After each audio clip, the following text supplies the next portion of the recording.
Well, hello, everybody, and welcome back to another episode of Sugar, Spice, and Spirits. I'm one of your hosts, Mindy. I'm Kelly. Natalie. And we are here today in a really fun location that has some drinks that we will go through and tell you about them. This one has a fun little twist, and we kind of made up the name. We will actually tell you what the drink is if you subscribe to our newsletter. But this one is Make a Baby Margarita, or it may want to make you have a baby or make a baby margarita. Have a baby? Not Something so like much. that. Something like that. Enjoy the But, journey. I mean, it's like you're on vacation. Maybe you need a vacation from your baby. From I the don't baby. know. But it has been sitting here. And before we let it melt, we're going to go ahead and try this thing. Let's see. Let's see. Oh, Oh, wow. Oh. That's so good. it's really good. Really strong. It's really good, though. This happens to be one of Natalie's favorite spots. Natalie, you want to tell them where we're at? Yeah. Natalie, never met a Natalie I didn't like. So if you're a Natalie out there, hey, we're rocking it, right? Natalita's. It's got a little twist, the Eata's. Natalita's Mexican restaurant is my favorite place to go. And Angel's my server that I go to all the time. He's a young guy and just very, very clever and fun. So great margarita here at Natalita's. If you can't make it at home or don't want to make it at home, come on up to Natalita's and get yourself a good old baby making margarita. You won't regret it. It's really good. It's really good. It's really strong. I cannot imagine what the episode will be if we have to have a lot of cheersing and, tangent tax moments. It may be a call an Uber margarita.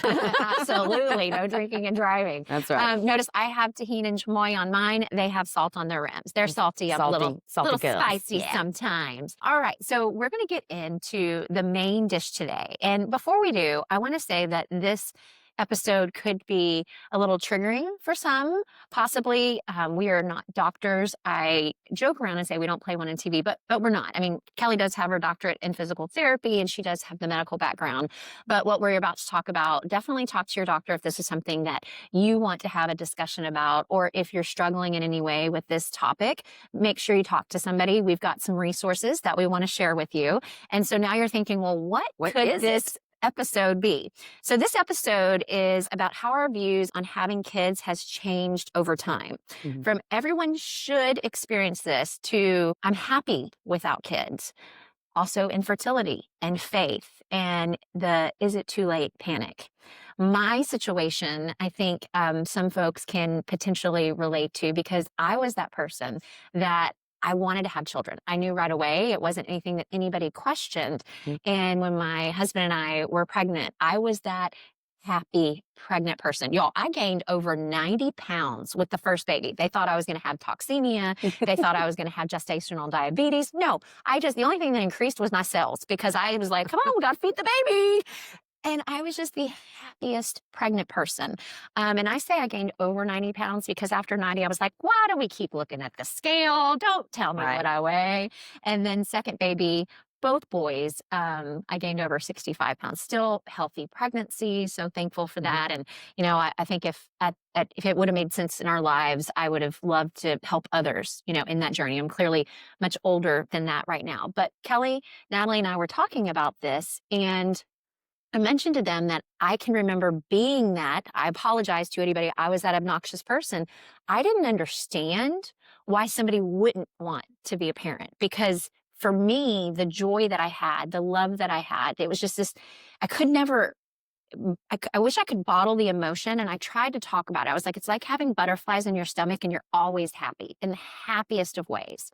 And I had a few girlfriends that absolutely did not want to have children. And I was like, oh, they're going to see how happy I am and I'm going to change their minds. No malintent. I didn't mean to be malicious. It wasn't that. It's just I truly was so euphoric and I was so happy and I couldn't understand, why somebody wouldn't want to have babies. And, now being much older, my oldest son is 23. My youngest son is 18. I have those friends who said they didn't want to have babies and they didn't, and they're still perfectly happy. Mm-hmm.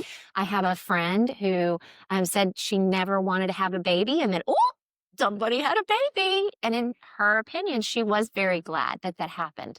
But I also have other friends who didn't want children and did have them and they love them.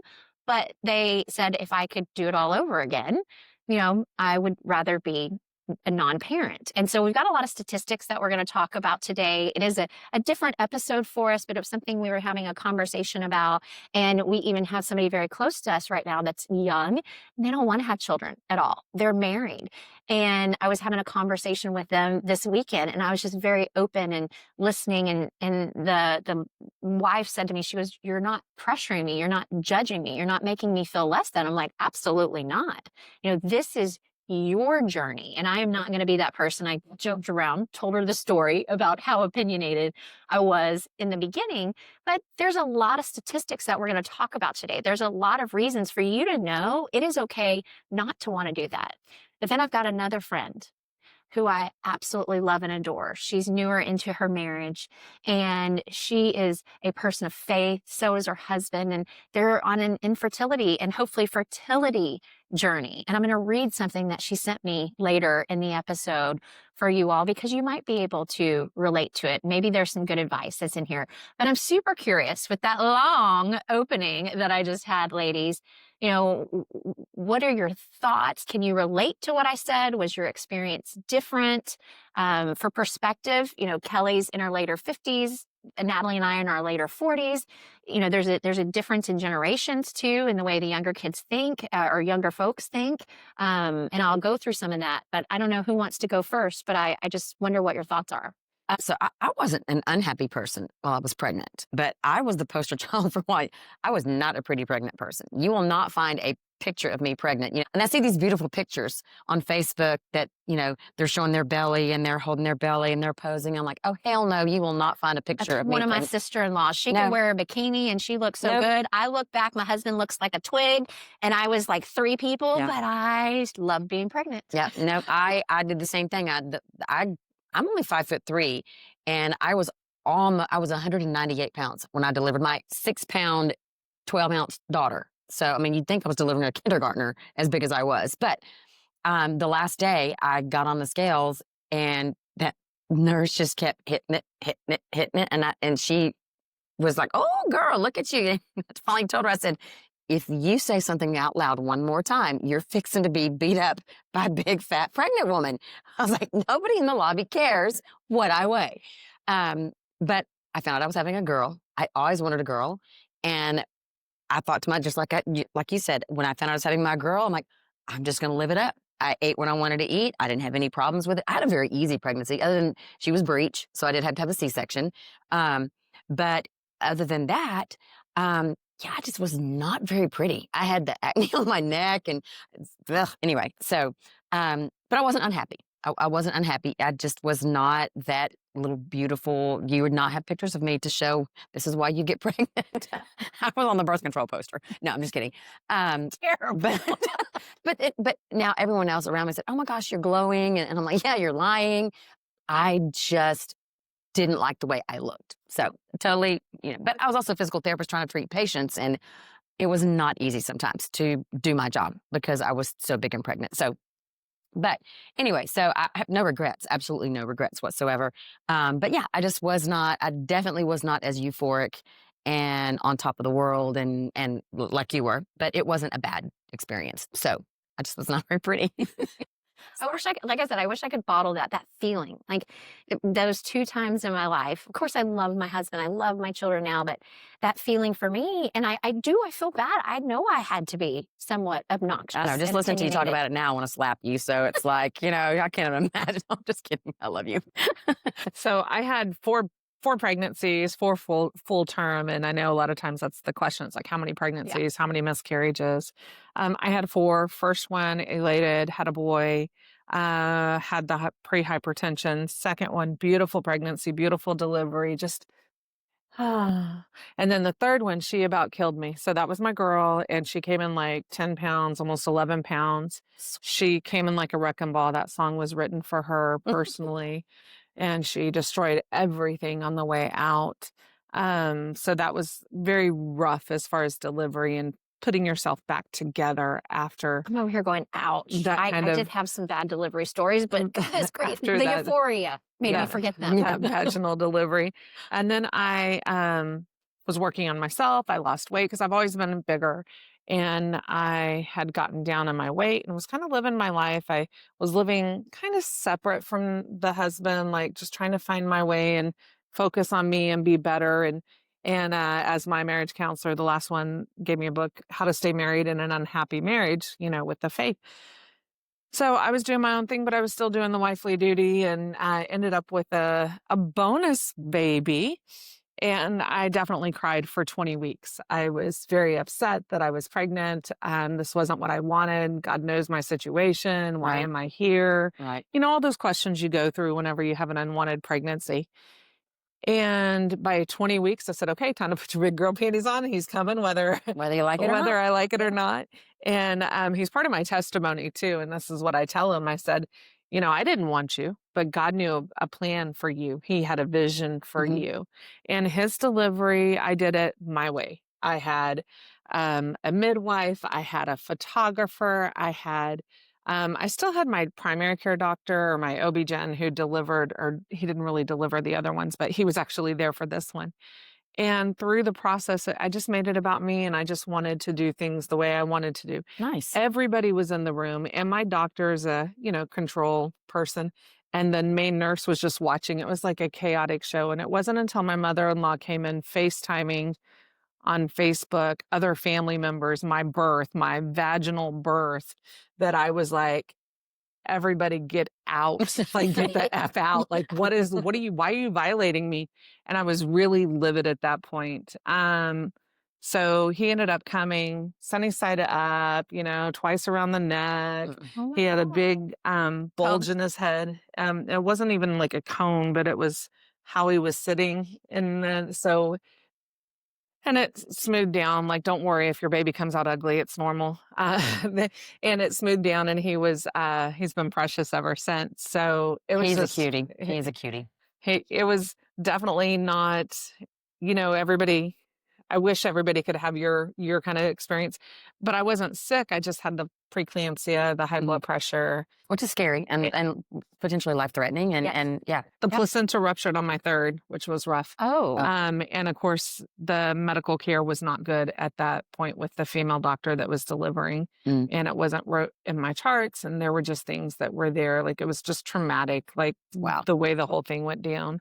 So with that experience, I wouldn't trade any of it for the world. I love it. Love my kids, obviously. Although sometimes I want to take them out of this world. You know that saying, brought you into this world, I can take you out. listen, as a mother, there were times I was like, why? You're testing me. Why was I so happy to do this? Why did I try this so many times? We had 2 successful pregnancies. Unfortunately, there was a miscarriage mixed in there too. So very blessed to have a lot. And my family's a big contributor to the population. So all my family has like 4 kids plus. So it's just like a requirement for you to be one of my cousins. You have to have 4 kids to be in the loop. So just saying, we're helping the population here in the United States. Yeah, and I love my daughter. She's the best thing in the world that's ever happened to me, and I don't regret the decision that I made to have her. But I think I could probably be that one that I'm a worrywart. And let me tell you what, since the day she got here, and everything that can go wrong, I think can go wrong. When you're in the medical field and you see so many things, oh, this will never happen. And you see it 15 times. You're like, oh my gosh, first time I dropped her off at daycare, I thought she's going to roll off the porch and land on the ground and break her neck. A kid's going to bite her and she's going to, it was stupid, but I was still hormonal. But I'm probably one of those that would have been okay just to have lived my life and gone and traveled, because I know I'm a worrier. And when you have kids, your life is not your own because you find everything to worry about. Mm-hmm. So, but I also felt an obligation. I'm an only child. And yes, and we have mostly girls in my family. And we have, we now have a couple boys, but at the time I was the only girl, and we had other girls. And I thought, well, I can't be the reason why we don't carry on the name. So I kind of did it for that. I kind of did it for my parents as well.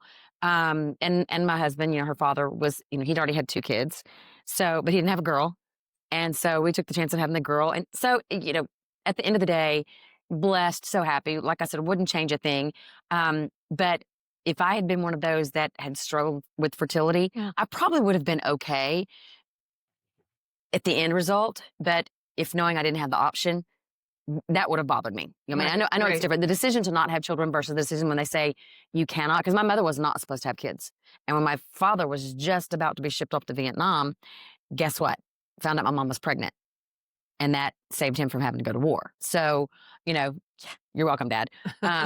So, yeah, but my mom just had pretty much chalked it up to the fact that she couldn't have kids. And I was a surprise baby. And so, yeah, I think for those that make the decision, I've got a very good friend that she lives in Alaska. She was one of my classmates. And her husband's a pilot. And they fly all over the world and they live their life to the fullest. Mm-hmm. Now, I do not know if they chose not to have kids or if there was an issue. Yeah. But another one of my very best friends, I don't know what her situation was, but I know she ended up having a surrogate. And God bless her, she ended up with triplets.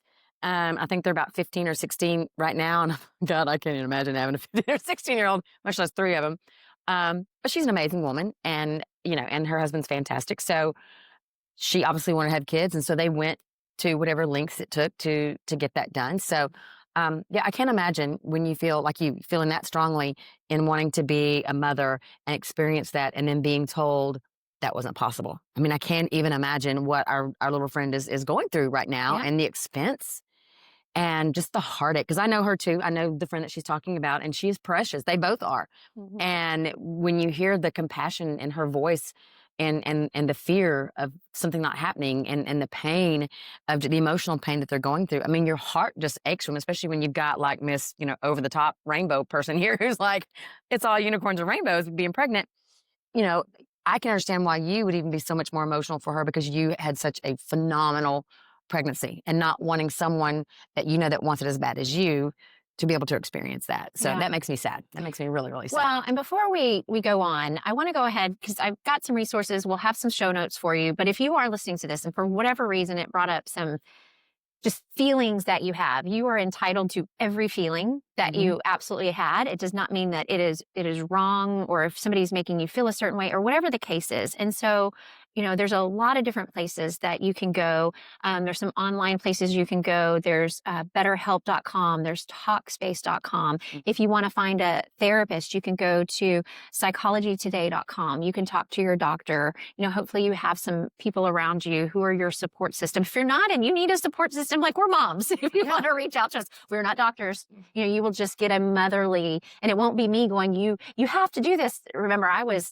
very, very young when I had all these feelings. And that's the way I thought it was because of my limited background. My mom's mom died when she was 8. Her dad died before she was born. She was from a foreign country. She was from Panama. And then she moved here. She was raised by a step grandmother. My dad was an only child and the grandparents passed away earlier. And so I feel like growing my family was so important to me because I wanted to see that. And I'm not making excuses for being that obnoxious, happy person that I was. But as I've grown and I look at all of the feelings that people have and, the situation they're in, if you're somebody that does not want to have a baby, I got some resources for you too. There are some groups that you could be part of, and feel empowered. I've got some stories. And so speaking of that, I thought that I would share some statistics. And so the statistics that I have, y'all, they come from Pew Research, PEW, and they look at adults 18 to 49, unlikely to have children, and 50 plus without children is what this says. I was about to say, 50 plus who want children. Oh, hey, it happens. Adoption. It happens. Having a bonus, baby, I know. On the numbers, and these numbers have increased over time. On the numbers, just them saying they just don't want to. So the 18 to 49-year-olds, I'll say that stat first, 57% of them just don't want to. They don't want to have a kid. And then those that are without children, they didn't want to have kids, 31%. There's one stat that kind of contradicts it a little bit. It says 32%. They said they never wanted to have kids. Then another reason is they just wanted to focus on other things. The younger group, 44%, and then the older group, 21%. I thought this one was interesting, and I actually cut off the stat. Concerns about the state of the world. It goes long this way. I think it's less than 44%, but I did cut it off because I had another stat. And then 13% was with the the older generation. There's stats in here that talk about you just can't afford to raise a child in this day and age. There's actually some that are concerns about the environment. Now, I found this one interesting. So the younger group was 26%, and then the older group was 6%. So not as big, but, we continue to see the environment, something that, the generations are really starting to focus on. Some of them are just haven't found the right partner.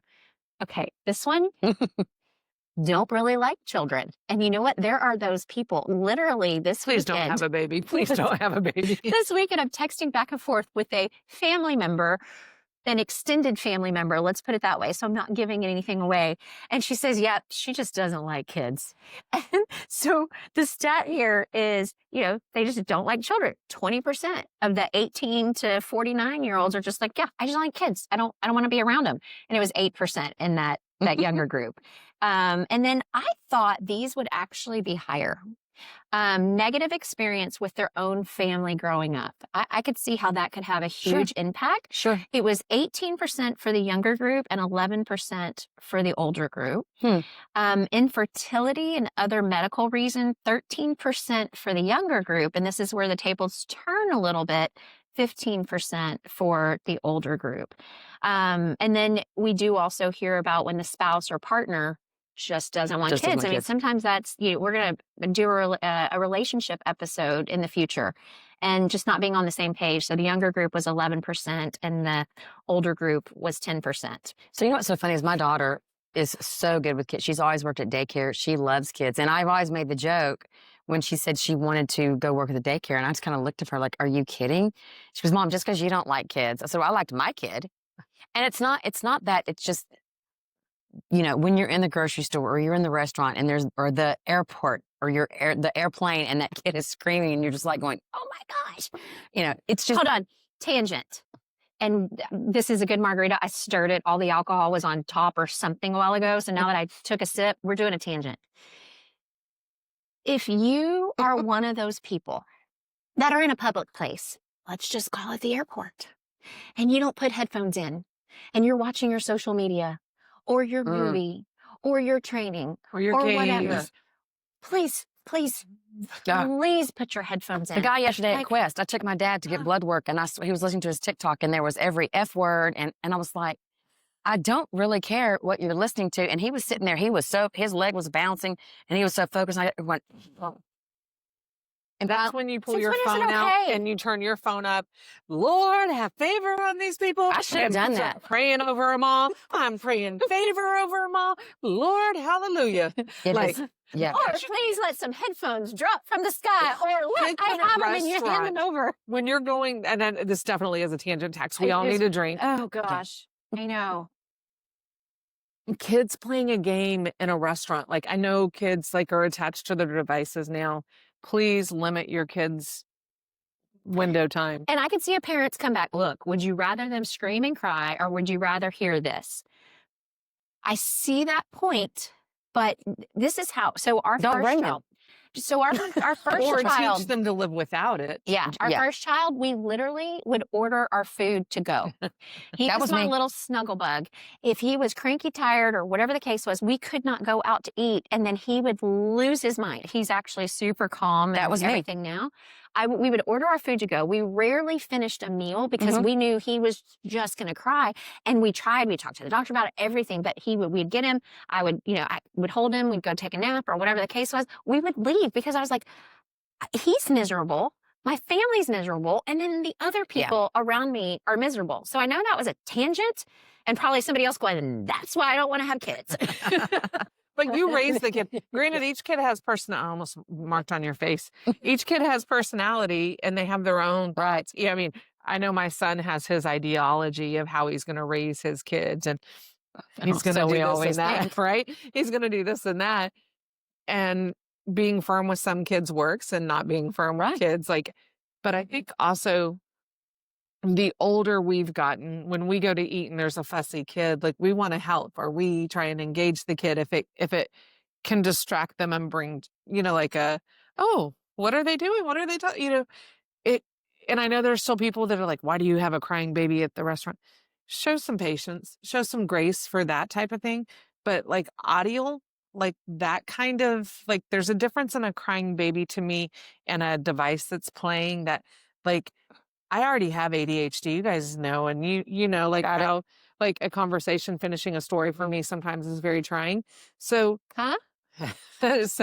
so getting through it, but that's like a distraction beyond. Like a crying baby is something that It's different. Sometimes as a new parent, you just you need a change of the environment, uh-huh. and you go and you hope that it's a distraction for you, but it's not going to be such a negative impact and experience for anybody else. I'll never forget the first time I took Macy on an airplane. And here I'm trying to be nice and quiet. I was on Southwest Airlines, and they're funny. My mom worked for Southwest Airlines as a flight attendant, and it was funny.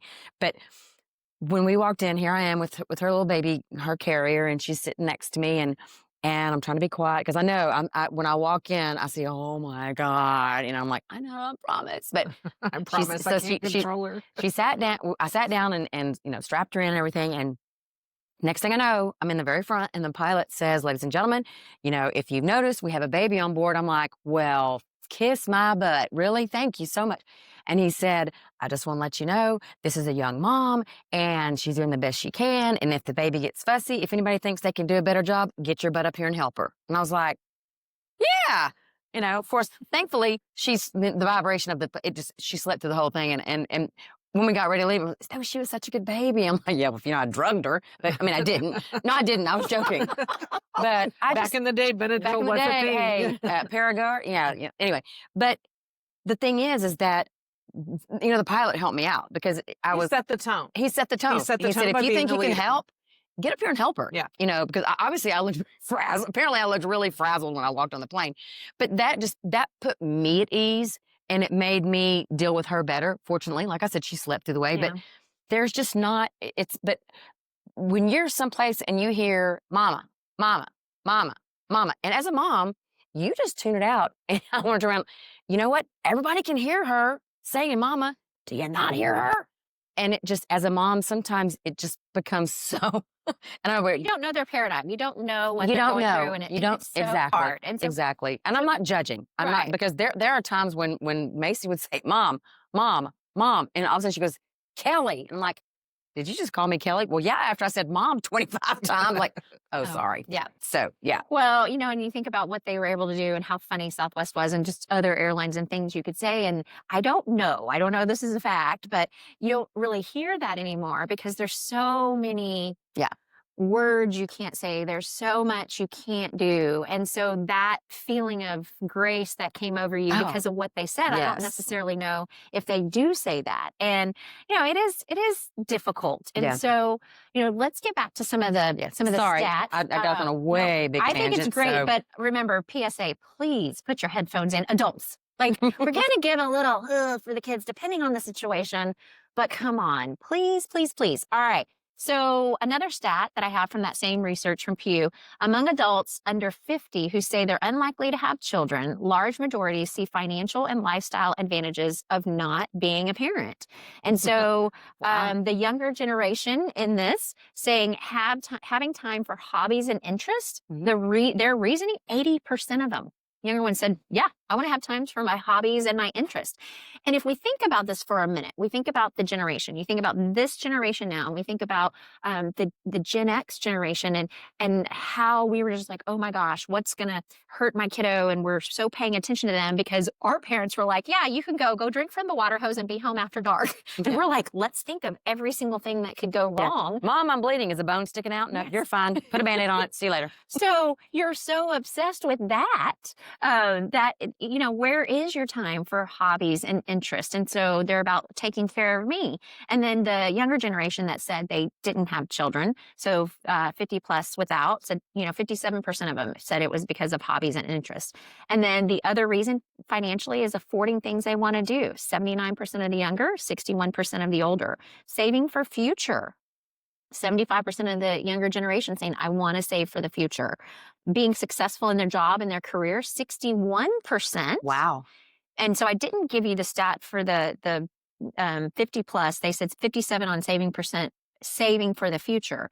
But being successful in job or career, 61%. of That's the significant. younger. Do not give your 44%. loyalty to a corporation. Let me just throw that out there. Like, I understand wanting Stay to tuned because that's thrive another and be podcast. better, but do not true. sacrifice your legacy for a corporation. Right, right. Whether you Drop the have mic. kiddos or not. Yeah, Yeah, I think that's something whether you have kiddos or not. Exactly. is- It's not about the kiddos. Yeah, it's about just that topic in general. So Yeah. you can see she's got the pursed lips. She's very passionate about that. Stay tuned because that's another.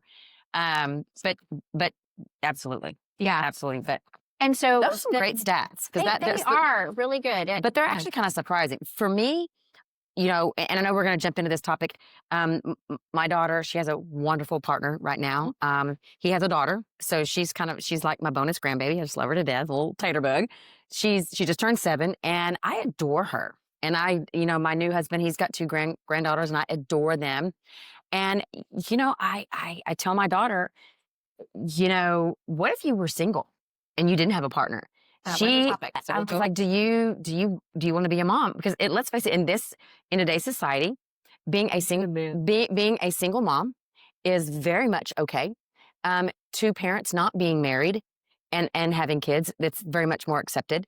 But I just told her, I said, she goes, Mom, I want to have kids. Her best friend has a beautiful, beautiful daughter, and I told Macy, I said, well, you could help Lauren with Presley and, live through Lauren vicariously. She said, but Mom, I'm like, no, I get it. So you have to have that conversation because you have to say, you know what, it's so much more difficult to raise a child by yourself or raise a child with a partner who doesn't really want to be part of that child's life or whatever the case is.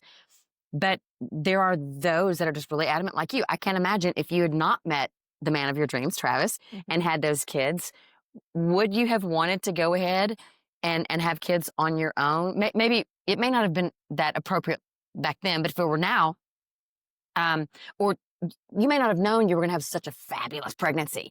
You were very career oriented. I mean, you still are. You had great aspirations for what you want to do in your career, and you've been very successful. But I just kind of wonder, would you have wanted to go ahead and pursue motherhood had you not found your fabulous husband? Would that have been? I don't know. It's hypothetical. I mean, it's hypothetical. I don't know I would love to sit here and act like I have all the answers. I have zero. I have zero clue because that's not the way the cards fell for me. Right. And right. so I want to come back to your daughter being a little bit older and thinking about what she wants to do because that is a segment that I want to talk about. I'm curious, do any of you have friends that said they never wanted to have kids and then they ended up having kids? Maybe they did adoption and that was just like, well, I've had this responsibility. I'm going to have adoption. Or do you have somebody that they realized, like my friend, did not want to have babies. Now, this is one friend, and I have several friends that didn't want to have babies in their late 40s and 50s. They're super happy about not having them and being able to focus on their careers. Some of those people being able just to focus on the relationships and traveling.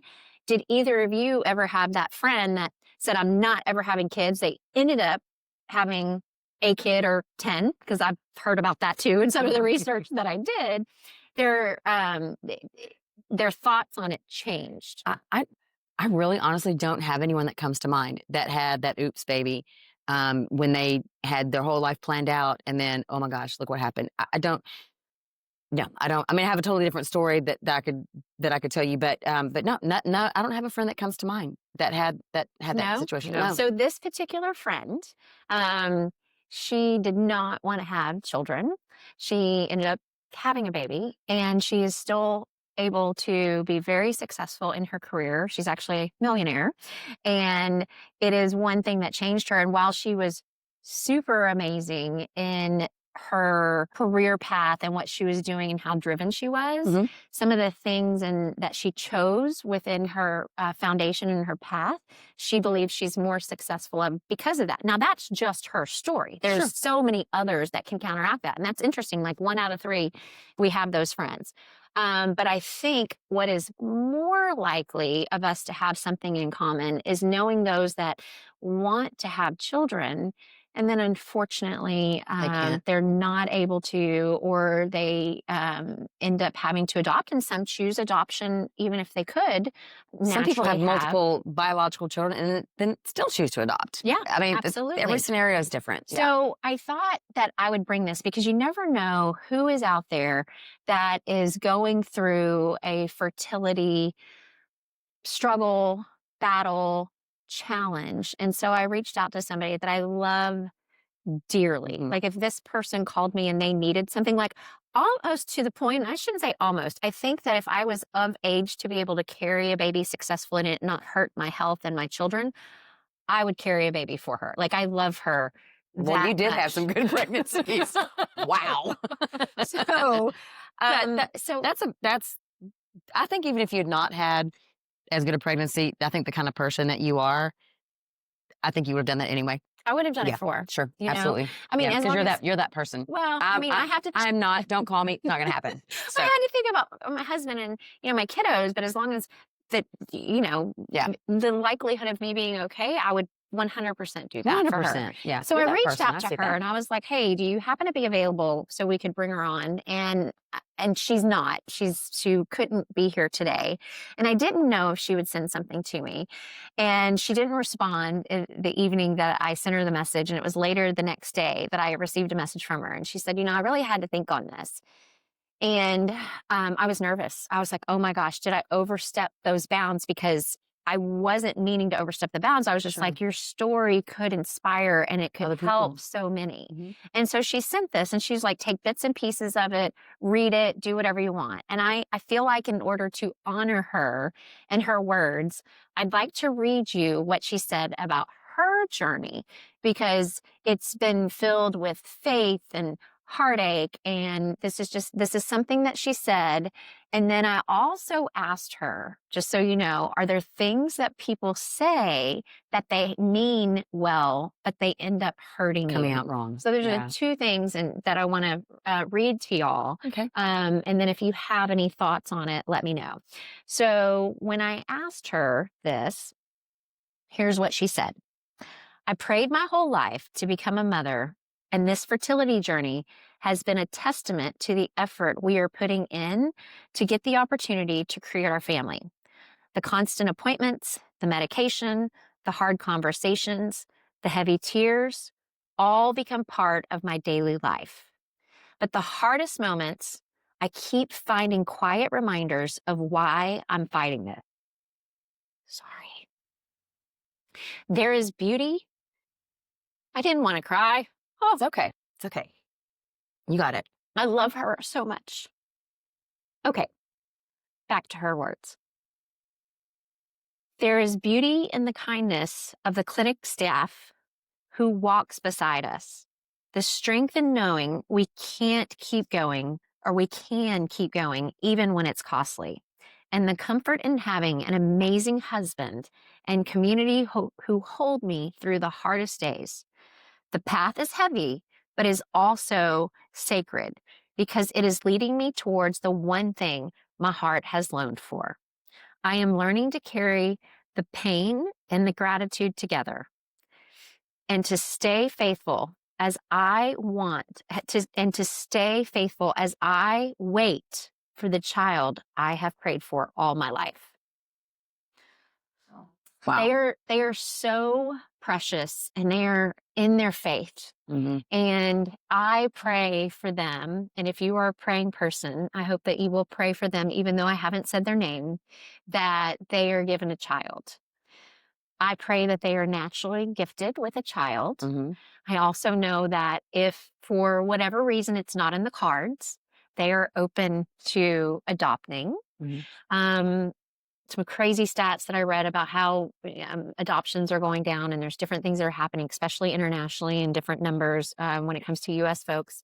But I don't want to go on that tangent right now. I just want to say if you are a praying person, if you would please pray for our friend in her journey, no matter what it is.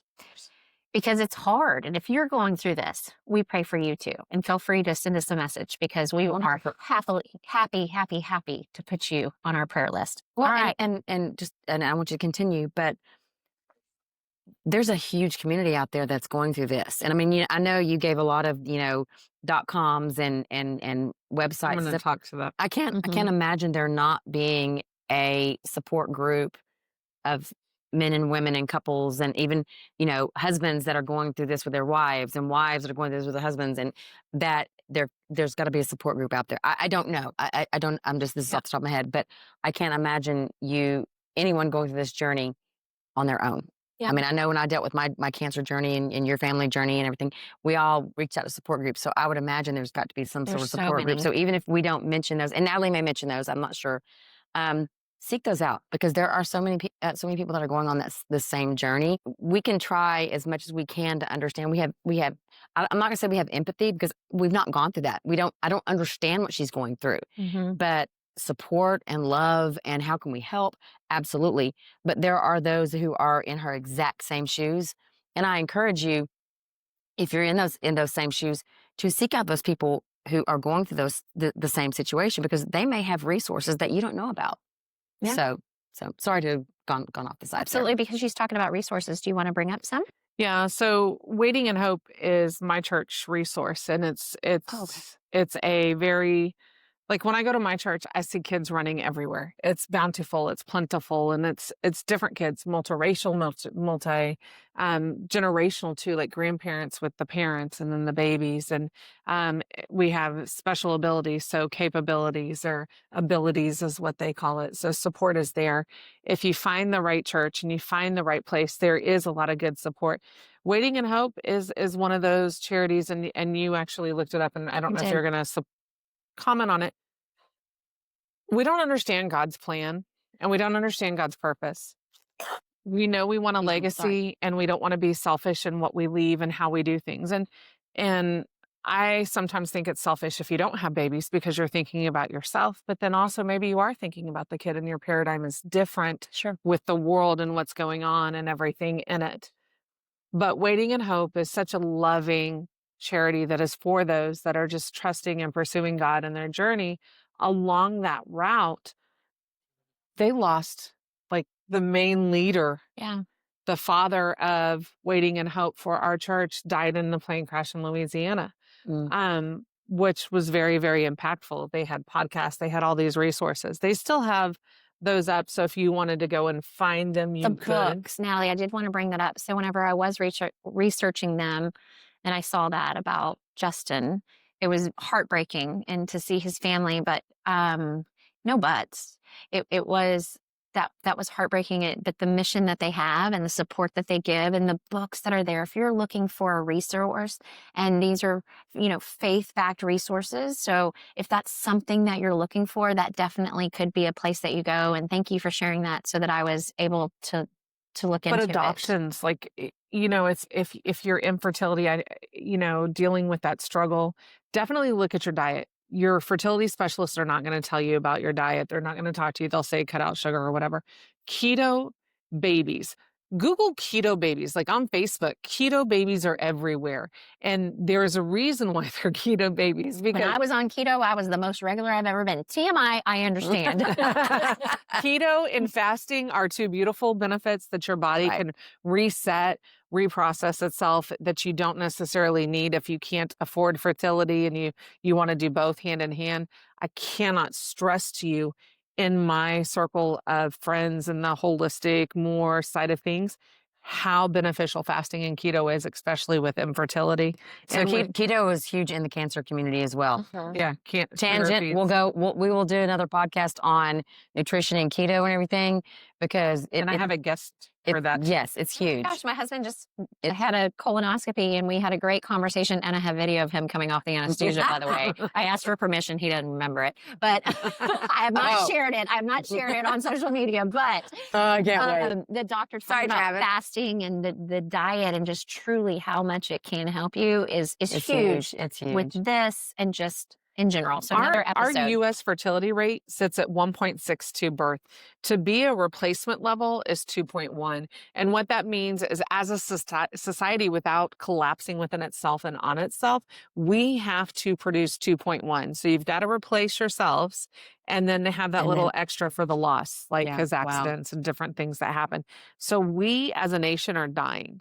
And that is because of the choices. You know, it is unaffordable to have kids. You can't even live these days. So It's there's a hard, lot of yeah. different things to On that consider Pew and look research, at. if you're interested in it all, they did talk about how because there are more and more individuals that are choosing not to have families, not to have babies, that is, it's going down. There's some opinions there. I didn't bring that research with me, but along the lines of what you're talking about, I'll share another resource for you in case you are dealing with infertility. The National Infertility Association, according to what I found, is called Resolve, RESOLVE.org. That's something that you can look at. And then we're not going to get into it today. We alluded to both of us having miscarriages. You didn't say, and you may not be comfortable saying, but there is also pregnancy after loss support.org. That's something that you can. I did not lose a baby. Oh, I thought you No, said. I did not. I had 4 successful pregnancies. Oh, so- okay. I apologize. Well, No, you're fine. I So- just don't want it. and you never know. But yeah, I did not know that. And I did Okay. not. I did not. Okay. And I will tell you that was rough. We have course. family members that had Can I ask you, was that between the it was two? between them. So I wanted can, them closer together. so I can understand how devastating that would have been for you, because you were such Mhm. the Mary Poppins pregnant person. Mhm. And I could see how devastating that would have been for you, because that was such a positive experience for you to be pregnant. So, I mean, oh my gosh, not that it's any less devastating for anybody else. I'm sorry if I came across like that. But yeah, I think depending on where it lands, I think a lot of times could be, it's going to have a different emotional impact on Mhm. someone. So, wow. It was super strange because I remember when my mom went through one and how hard that was, and I was such a huge support system for her. But that's a whole other Rainbow episode. babies are so- beautiful. You know what? My You know mom, what? Rainbow babies my are mom, beautiful. I'm an only child, but I want to say that I do remember now that my mom went through one. So I'll And never forget. wow. I'm so sorry. No. like, No, totally different topic. My mom with it, but I remember the impact that it had on me because of what my age was. mhm. So yeah, totally different topic. But wow, that just like suddenly came up, and I was like, wow, okay. Yeah. So yeah, tangent. Of the Tangent way it all cats. happened with her was. Tangent. Yeah, sorry. But I So- do want to say this too. So if anybody has been through a miscarriage or multiple, um, when my dad died, and he was so young, he was in his 50s. And I remember going through, we went to the church and we were talking to our pastor, and he said something that really hit me, and it took me back to my mom's. I mean, it beat her down, like, because she had to go through so much with her miscarriage. I remember him saying to my mom, you wonder and you question, why would you lose someone? And he said, it's like this, your life, and I'm probably not going to get it right, but it's like your life is on this span. And somewhere marked in time, there's a feather of whenever it's your time to go. We don't always understand it, but where that mark is, that's where your reward is. And so our pastor said to my mom, he goes, he just got his reward early. And it made me think Wow. of the children profound. that are lost and the miscarriages. And you think of, they got their reward early. And wherever you think about that, it was so meaningful to me. And I've had so much loss in my life that it is one of those things where it's like, I look at it that way. And I don't know who can take that away, but if you can take that away and you can look at that, I hope that in some way, someplace, you've got that void. I know it will never completely fill it, Mhm. but I hope it gives you some type of warmth, in there. If you can think of it that way, it's going to help you continue to move forward. Yeah. So 100%. with that, let's go ahead and let me tell you about, because I don't want to forget this. So I asked my friend who I read you their words earlier, and thank you for forgiving me for not being able to get through without getting emotional, but I really, really love her. So I said, I said, what were things that people said? And I put in quote, I put in parentheses, even me, had to, that they meant well, but they actually hurt. So often when we give advice, we mean well and we don't realize that it hurts. And so here's what she said. Again, I'm going to read it verbatim because I think it's important for all of us to hear. There are for sure things that are hard to hear, even when someone is meaning well. I think the main thing is unsolicited advice. As much as someone feels like they're helping with my husband and I tried this medicine. I worked and it worked right away. So try this medicine. It works right away. They told her, you should try acupuncture. Here's a new diet, etc. It feels like it's a me problem. Like I'm already giving it my all. The best thing someone can tell me is that they're praying for me or they're praying for our future baby. Or they know I'm sad and there's nothing anyone can do. That's okay. So I know I botched it a little bit as I was reading it, but it's that unsolicited advice. I did this, it worked. She didn't ask for the advice. And I will be one to say, guess what? I'm glad I put in there, even me. I don't know for sure, but in our many conversations.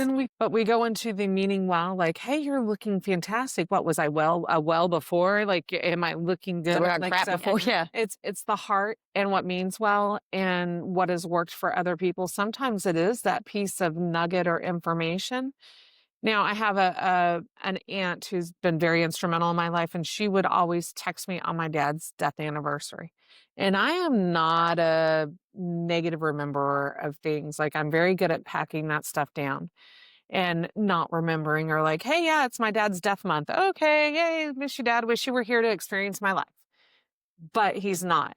And so when she would text me, I'm just like, you can stop. I appreciate you remembering. You can say your prayers or whatever you need to do. But that's not for me. So that's great advice because I'm the opposite. Absolutely the opposite. When my dad died, when my mom died, I wanted people to remember their anniversary and who they were. And when I didn't get those texts of people, because I would be that person that would send that. So it's like we don't know, That's right? And you just the communication. mean well and you communicate. So then with telling people you love. When my husband passed away, a little over 5 years ago, the first couple years, his birthday, happy, and I've had 2 husbands. Anyway, happy heavenly birthday. We miss you so much. Merry Christmas in heaven, blah, blah, blah. And it finally got to the point where when you realize that your life has to go on and you stop making those posts, you almost feel guilty because you don't want anyone to think that you have forgotten because my God, of course you haven't forgotten. Every day. But there are those that it's like, if you don't think I don't know what this date and this date, how profoundly they impact me, I do remember. I don't need you to remind me on this day, because for the first 3 years, on this day, such and such, I know you left us and we miss you so much. And after a while, and I don't know whether I was seeking that, oh my gosh, we're so sorry and we support you. But at some point you realize you have to move forward. So I was like that for a little bit, and I wanted to be reminded, and I wanted that impact, but I also wanted other people around me to realize he was so significant to me that I didn't forget that. But yet at some point I was like, I've got to move forward. And I would feel bad when other people would say, oh my gosh, happy birthday. And I was like, heart, yeah. Because everybody's situation is different. Everybody's different. Situation, and you have to be respectful of their. And that's why I think communication too. If you love somebody and you appreciate what they're trying to do, but if you communicate with them, even if it upsets them for a minute, and you're just like, hey, I appreciate all of your advice and what you're doing. Right now, I'm really not looking for advice. I'm looking for you just to understand I'm not in a good place, or I need your prayers, or I just need your support. And then in the situation of you or me or whatever, ask me, did I ever text people and go, I've texted you all the time and asked you how you're doing. You don't text me. And they're like, you're so strong. Why would I do it?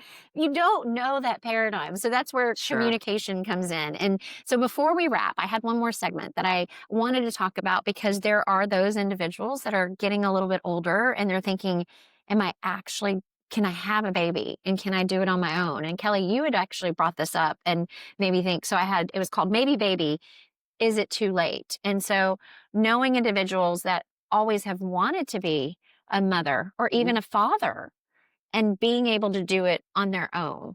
And the thing that I'll say, and then I'll open it up to you as we wrap up, is it is so much more acceptable these days to do it on your own. Mhm. And, if it's something that you want, I mean, go for it. And if, there's circumstances that we can't even cover, we wouldn't know all of those. Right. But there are folks that have always wanted to be a parent. And there's so many kids that are in need of a great parent. And then those that could have the baby on their own. And you might not be with the spouse. But I mean, there's a lot of things that you can do. Yeah. No, I mean, I think to each his own. I think if you have that component inside you that you just want to share your world and bring another child into the world and teach them and grow with them, then yeah, thank goodness we're in the times when you can do that. And you're supported not only by your friends, but by society and everything. Because I mean, even when you've got your husband or your wife or whatever next to you, your partner, and it's still a huge undertaking. And if you have your church and if you have your friends and you have your family, it doesn't matter. It's still a huge undertaking. So whatever support system you've got, more power to you. If you decide, you know what, I can do this. I have a niece that had some beautiful kids, and she was young, and she will openly tell you, I made some mistakes. And she recently got with another partner, and she had a young child, and she put out on Facebook, she said, you know what? God's given me a third chance. Her first two kids are phenomenal. They are the best kids in the world. But she will tell you, I wasn't there for them. Thank God for my parents, because I wasn't there for them. But now she has this new one, and she is just excelling, and she is the best. She's always been a good mom. But now she realizes where she could have done better.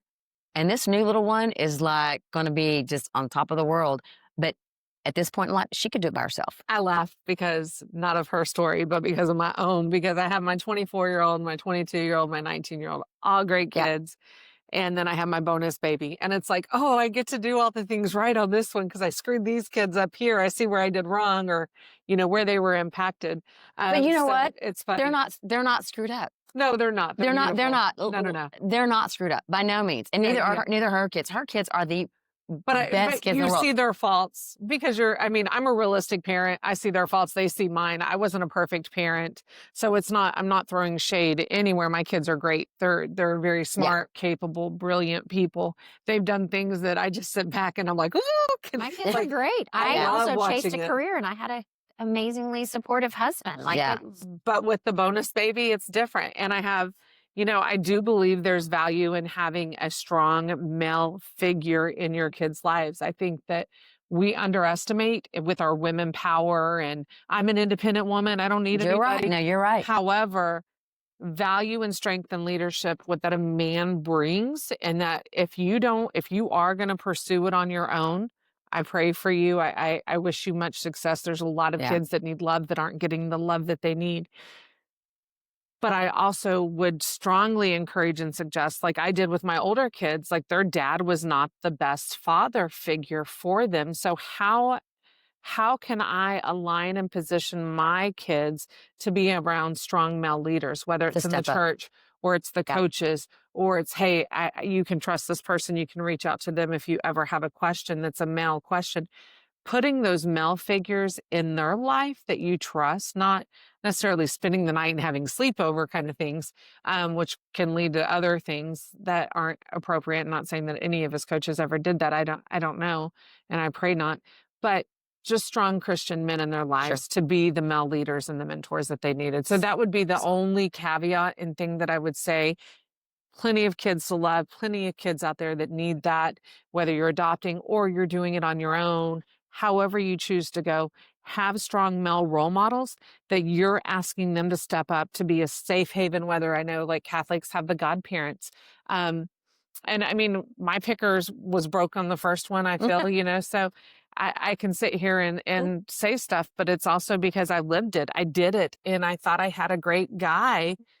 And, we all grow and evolve and change through the process. So that's all I would say. So the thing that I'll add to that is have strong role models, male or female, have strong role models and role models being they're open to others' opinions, not just the women are the best, the men are the best, the this, the that, and this divide. Have strong role models. Whatever situation you're in, we don't know. We all have our own opinions. Well, I'm assuming if you're an independent woman, you're a strong role model, so you need the male in there. So or another strong role model. Like it could be another woman. Like you could have different people in your lives. And so I get it. I understand where you're at. But, as long as you're open to differences of opinions and there's not just one way. Just like there's not just one way. If you want to have a baby, have a baby. If you don't want to have a baby, don't have a baby. And if you are struggling and you want to have a baby, you know what, we will pray for you. We will, anything that we can do, we'll put some resources. Please talk to your doctor. If you need to talk to somebody that has training in that, find the right therapist. We shared some resources. We'll put it in the notes. I hope somewhere out there was some sort of negative information that made you laugh, made you, you can relate, made you think. Yeah. And then, hopefully gave some hope or some insight. More than anything, we hope you don't feel alone in your journey.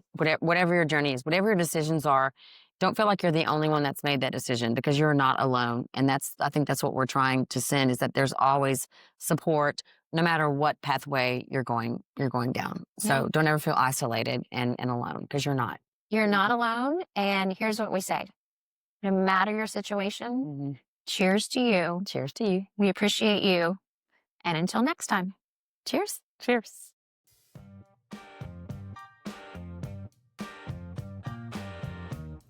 Sugar, spice, and spirits is for informational and entertainment purposes only.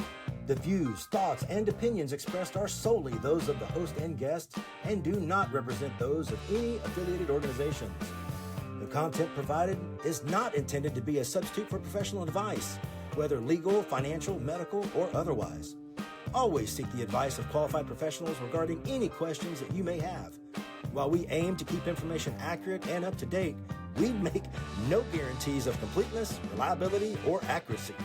Any action you take based on the information presented is strictly at your own risk.